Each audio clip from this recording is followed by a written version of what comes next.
श्रीमद् भगवद गीता यथारूप। श्रोताओं, आज मैं आपको बताऊंगी कि हम अपना दिनचर्या का कार्य करते हुए भी भगवान का, परमात्मा का, श्री कृष्ण का स्मरण कर सकते हैं। भगवान श्री कृष्ण कहते हैं, हे अर्जुन, तुम कृष्ण के रूप में मेरा सदैव चिंतन करो और साथ ही अपने युद्ध कर्म करते रहो। अपने कर्मों को मुझे अर्पित करके तथा अपने मन एवं बुद्धि को मुझ पर स्थिर करके तुम मुझे निश्चित रूप से प्राप्त करोगे। वे अर्जुन से उसके कर्म को त्याग कर केवल अपना स्मरण करने के लिए नहीं कहते। भगवान कभी भी कोई अव्यवहारिक बात का परामर्श नहीं देते।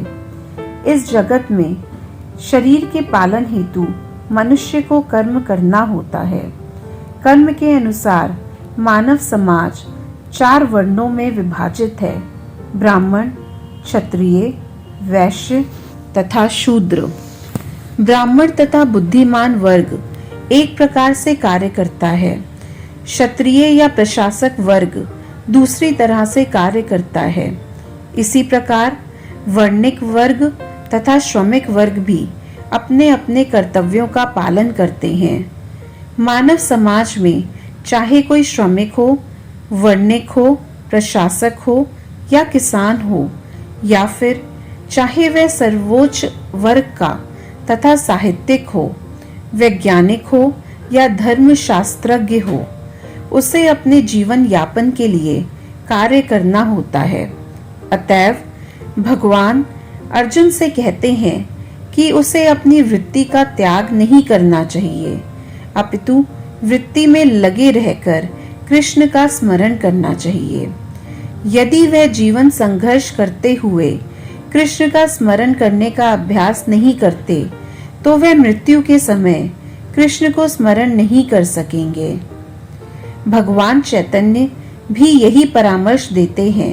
उनका कथन है, मनुष्य को चाहिए कि भगवान के नामों का सदैव उच्चारण करने का अभ्यास करे।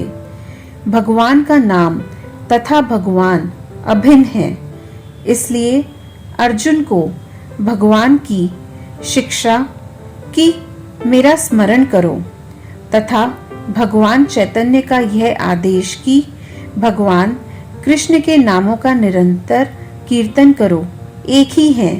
इनमें कोई अंतर नहीं है, क्योंकि कृष्ण तथा कृष्ण के नाम में कोई अंतर नहीं है। चरम दशा में नाम तथा नामी में कोई अंतर नहीं होता। अतएव हमें अपनी दिनचर्या को इस प्रकार ढालना होगा कि हम सदैव भगवान के नामों का जप करते हुए 24 घंटे उनका स्मरण करते रहें।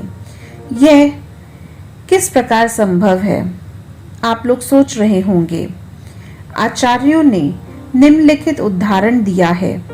यदि कोई विवाहित स्त्री पर पुरुष में आसक्त होती है या कोई पुरुष अपनी स्त्री को छोड़कर किसी पराई स्त्री में आसक्त होता है, तो यह आसक्त अत्यंत प्रबल होता है। ऐसी आसक्ति वाला हमेशा अपने प्रेमी के विषय में निरंतर सोचता रहता है। जो स्त्री अपने प्रेमी के विषय में सोचती रहती है, वह अपने घरेलू कार्य करते समय भी उसी से मिलने के विषय में सोचती रहती है। वास्तव में वह अपने गृह कार्य को इतनी अधिक सावधानी से करती है कि उसका पति उसकी आसक्ति के विषय में संदेह भी न कर सके। इसी प्रकार हमें परम प्रेमी श्री कृष्ण को सदैव स्मरण करना चाहिए और साथ ही अपने भौतिक या सांसारिक कर्तव्यों को सुचारू रूप से करते रहना चाहिए। इसके लिए प्रेम की प्रगाढ़ भावना चाहिए। यदि हम में परमेश्वर के लिए प्रगाढ़ प्रेम हो, तो हम अपना कार्य करते हुए उनका स्मरण भी कर सकते हैं, लेकिन हमें उसे प्रेम भाव को उत्पन्न करना होगा। उदाहरण के तौर पर अर्जुन सदैव कृष्ण का चिंतन करते थे। वह कृष्ण के नित्य संगी थे और साथ ही एक योद्धा भी। कृष्ण ने उन्हें युद्ध करना छोड़कर जंगल जाकर ध्यान करने की कभी सलाह नहीं दी। जय कृष्ण भगवान जी की।